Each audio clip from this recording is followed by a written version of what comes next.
Press అకాడమీలో జర్నలిస్టులతో సమావేశానికి ముఖ్యమంత్రి కేసీఆర్ హాజరయ్యారు. అయితే సీఎం ప్రెస్ అకాడమీకి చేరుకోగానే ఓ వికలాంగుడు దళిత వ్యతిరేకి కేసీఆర్ అంటూ నినాదాలు చేశారు.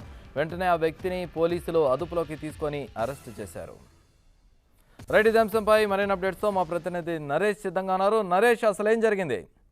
ప్రెస్ అకాడమీ భవనంలో ప్రెస్ అకాడమీ గవర్నింగ్ కౌన్సిల్ సమావేశం జరిగింది. ఈ సమావేశానికి సీఎం కేసీఆర్ కూడా హాజరయ్యారు. ఆయనతో పాటుగా సీనియర్ పాత్రికేయులు అంటే తెలంగాణ వ్యాప్తంగా ఉన్న అన్ని ఛానల్స్ కానీ లేకపోతే పత్రికలకు సంబంధించిన సీనియర్ పాత్రికేయులు మొత్తం ఈ సమావేశానికి హాజరయ్యారు. దాదాపుగా 36 మంది ఈ సమావేశంలో పాల్గొన్నారు. అయితే ఈ కేవలం ఆహ్వానితులనే సమావేశం మందిరంలోకి అలో చేయటం వల్ల కొంతమంది సీనియర్ జర్నలిస్టులు ఇక్కడ కొంత మనసు నొచ్చుకున్నారు. తెలంగాణ ఉద్యమంలో మేము కూడా కీలక పాత్ర పోషించాం, మమ్మల్ని కూడా లోపలికి పంపించాలి అని చెప్పి పోలీసులతో స్వల్ప వాగ్వాదానికి కూడా దిగారు. అయితే అయినప్పటికీ కూడా కేవలం ప్రెస్ అకాడమీ చైర్మన్ అల్లం నారాయణ ఆదేశానుసారమే కేవలం ఆహ్వానితులనే మేము లోపలికి పంపుతున్నామని చెప్పడం జరిగింది. అయితే ప్రధానంగా ఈ సమావేశంలో మొత్తం 4 ఎజెండాలు ఉన్నట్టుగా కూడా మనకు సమాచారం అంతా ఉంది. ప్రధానంగా అందులో అక్రిడిషన్ తో పాటుగా జర్నలిస్ట్ కుటుంబాలకి జర్నలిస్టులకి హెల్త్ కార్డులు అందించాలన్న అంశంపై కూడా ఇప్పుడు సీరియస్ గా చర్చ జరుగుతున్నట్టుగా కూడా సమాచారం అంతా ఉంది. దాంతో పాటుగా గత బడ్జెట్ లో అంటే తెలంగాణ ఆవిర్భవించిన తర్వాత ప్రవేశపెట్టిన తొలి బడ్జెట్ లో తెలంగాణ